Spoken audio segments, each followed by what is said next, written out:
pensar assim neste dia, neste terreno de reflexão crítica e construtiva, de alguma maneira grupos setoriais diferentes, desde a universidade, o mundo empresarial, o Estado, as ONGs. De alguma maneira, ética e cultura, solidariedade e crescimento económico, cidadania e voluntariado, democracia e cooperação, são apenas um monte de que esperamos que seja um dia de questionamento e procura de atualização de utopias, deslumbramentos e perplexidade.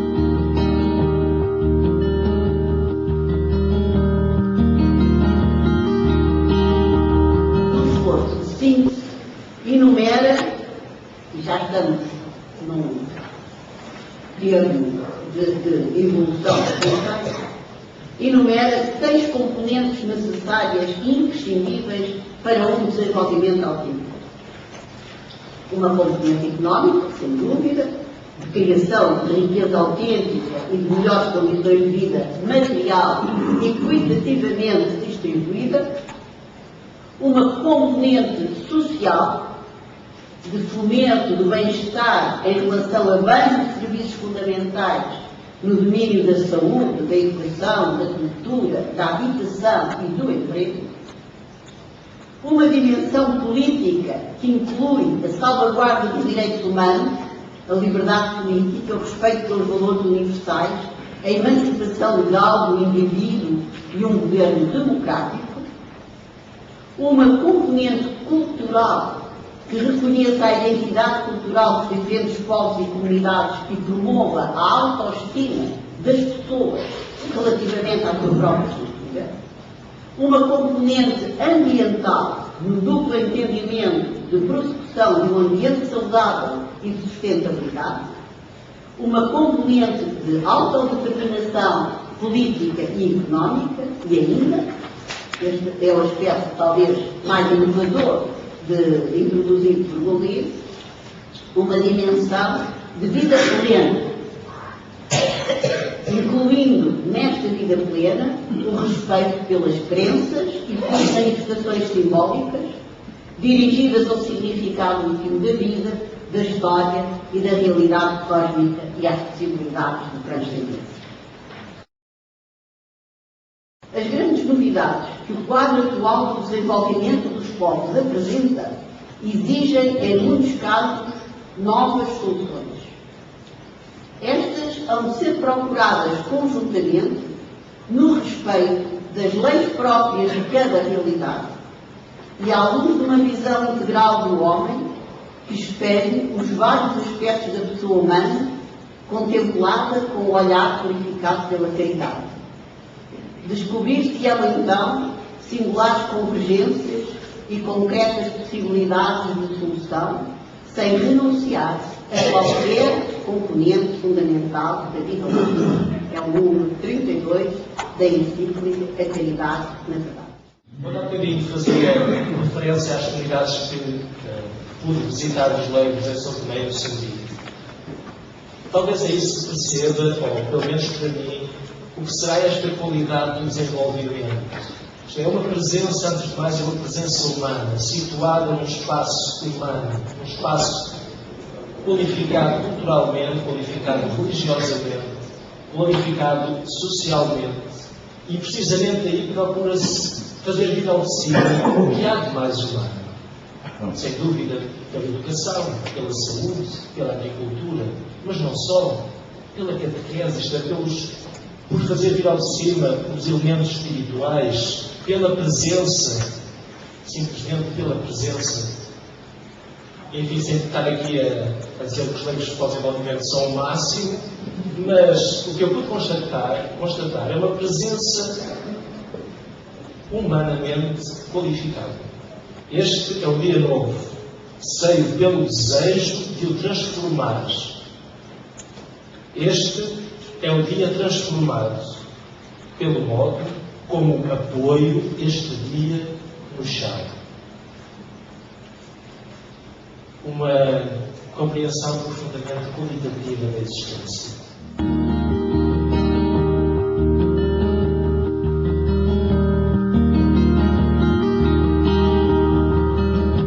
O que é que isto tem a ver com a cidadania aí o equívoco que muitas vezes também devemos acontecer na dimensão da cidadania e em que o voluntariado, por aquilo que proporciona, pode ser de facto uma atitude mais responsável enquanto cidadãos. Por um lado, ouvimos muito e estamos novamente a ser interpelados a um exercício de cidadania mais ativa, mas o desafio também passa por reconhecer da mesma maneira deveres como se procura que sejam defendidos direitos.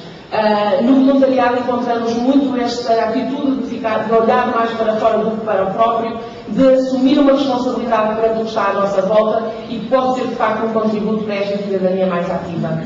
Por outro lado, muitas vezes a cidadania é muito mais um espaço entendido como de reivindicação, de opinião, de supervisão do conjunto de instituições, nomeadamente das instituições públicas, e nem sempre entendido da mesma forma como compromisso para a ação, de nos mobilizarmos, de nos organizarmos, de fazermos as coisas em conjunto, de sermos tão responsáveis como aqueles a quem nós cobramos responsabilidade. No voluntariado, na forma como as organizações que o promovem, a naturalidade com que as coisas acontecem e que se organizam e que são exigentes do ponto de vista da horizontalidade que se estabelece, do compromisso e da responsabilidade que envolve, pode ser de facto uma oportunidade de fazer pensar esta cidadania. A última questão que queria deixar, a questão das lideranças. Vivemos novamente um tempo em que muito facilmente conseguimos identificar responsáveis, sendo que esses responsáveis são muitas vezes os líderes a vários níveis, em instituições políticas, em instituições também das organizações do terceiro setor, e a resistência muitas vezes que existe para as pessoas assumirem de facto papéis de coordenação, de facilitação, de representação, na atitude voluntária, a predisposição para fazer o que é necessário, o que é pedido, aquilo que naquele momento faz mais falta, também passa por esta exigência de assumir papéis de liderança e de fazer motivar outros, entusiasmar outros, ajudar a organizar. E aqui o voluntariado, a nossa experiência mostra-nos que pode ser também um grande contributo à dimensão da cidadania.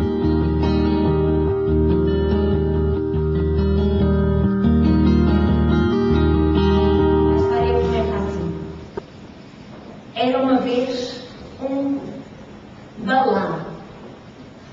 Ai, sou um balão, estou na minha caixinha, estou tão bem, a vida é boa.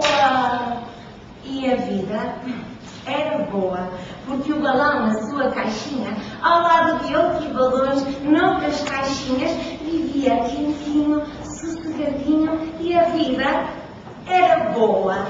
Estavam todos no armazém, caixinhas e mais caixinhas. Ele até achava que tinha sorte, porque tenho uma janelinha de celofane e posso ver o que está cá fora. Mas lá fora era só o armazém, tudo o que o balão conhecia.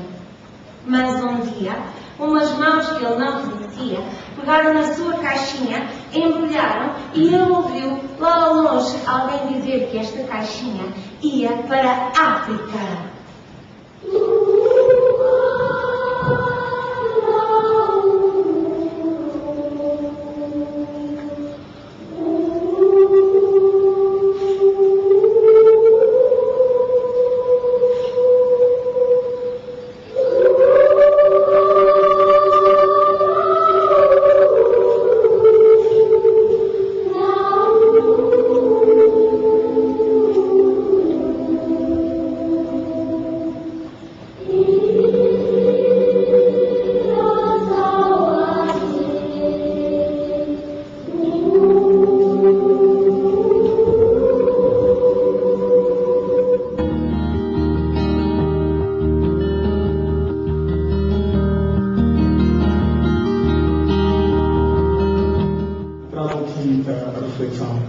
Um estudo que Portugal, através do Instituto Camões, fez muito recentemente e que foi intitulado O Valor Económico da Língua.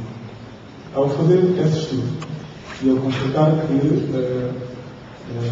pelo menos no caso português, a língua responde por cerca de 17% do produto interno bruto, isso lança uma reflexão do tipo comum. Afinal, o facto de partilharmos uma mesma língua, afinal, o facto de termos uma história que se foi construindo no tempo e hoje já é secular, tem um reflexo para além não é, destes segmentos da atividade de proximidade.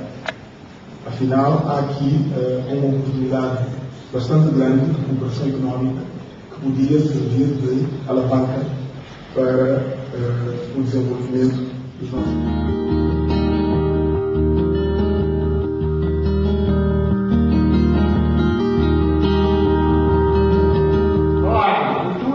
Falar da capacidade criadora das pessoas. É falar da capacidade de criar riqueza. E criar riqueza percebendo que não podemos deixar de estar muito atentos aos recursos de que dispomos, que temos que gerir em comum e que não podemos juntar ou desperdiçar. E falar do desenvolvimento humano, esse entendimento, evidentemente, qualitativo, em que a relação ética se torna fundamental. A cultura tem a ver com essa essência criadora, que é lançar os sementes à terra e vermos a semente frutificar. A cultura tem a ver, afinal, com o cerne das diferenças, o cerne das identidades, o cerne do respeito mútuo. O desenvolvimento possa basear-se nesse respeito mútuo e nessa real partilha de atenção e de cuidado.